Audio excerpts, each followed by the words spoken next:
Bonjour mes chers collègues, bonjour citoyens du monde, bonjour leaders partout où vous soyez, vous êtes les meilleurs. Aujourd'hui, je tiens à attirer l'attention des dirigeants sur l'intégration africaine. Vous savez, il y a cela des décennies et nos États, nos différents gouvernements, quand même, ils tiennent à persévérer les meetings, les différentes rencontres, les différentes activités, vraiment pour une meilleure intégration africaine. Mais je pense qu'en réalité, pour une bonne réussite, ça dépasse les cadres d'échange. Après, au-delà de tout ça, au-delà des meetings et les différentes rencontres, les documents, etc., c'est le quotidien en fait. Voilà, donc c'est de regarder en réalité qu'est-ce qui a changé dans le quotidien. Par exemple, le transport des citoyens, des va-et-vient des citoyens entre les différents pays, la fluidité des marchandises, etc. Donc, c'est de regarder en réalité qu'est-ce qui a changé. Est-ce que le transport est devenu encore plus fluide? Est-ce que les citoyens ne sont plus confrontés à des difficultés administratives avec les gardes frontières? Voilà, donc c'est en dénichant ces dysfonctionnements et qu'il faut vraiment corriger. Voilà, donc si on doit parler de l'intégration, c'est dans notre activité, c'est dans notre quotidien vraiment qu'on doit les corriger, ces difficultés-là.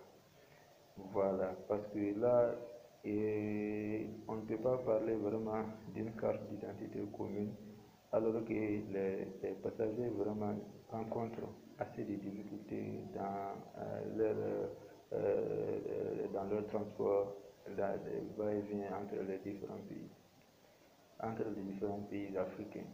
Voilà, donc c'est de s'asseoir vraiment et dialoguer et pour que ces difficultés-là puissent s'arrêter, pour que au moins les gens puissent vaquer à leurs occupations respectives.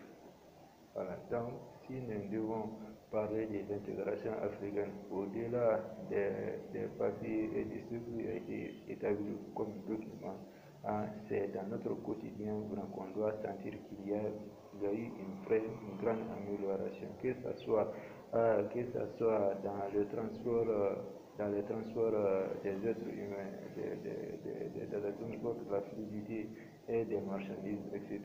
Donc c'est là-bas qu'on doit sentir, voilà, qu'on doit sentir qu'il y a eu une grande amélioration. Prenons juste exemple sur les autres pays où l'intégration a été une réussite. Par exemple, je prends l'exemple aux États-Unis, par exemple.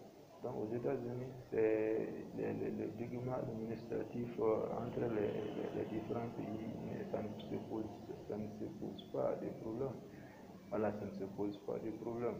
Voilà, donc si on doit parler de l'intégration africaine, c'est dans notre comportement du jour au quotidien, ce que nous sentons, voilà, comme en termes de facilité, en termes de fluidité et voilà, en termes de sérénité. Voilà, donc nos différents dirigeants doivent se consulter, s'asseoir et appliquer ce qui a été établi en termes de facilité d'usage. Voilà, je vous remercie, mes chers collègues. C'est la légalité, la citoyenneté, le travail. Je vous remercie. Abonnez-vous, aimez la vidéo, partagez la vidéo, commentez. Voilà, vous avez compte beaucoup, mes chers collègues. Merci.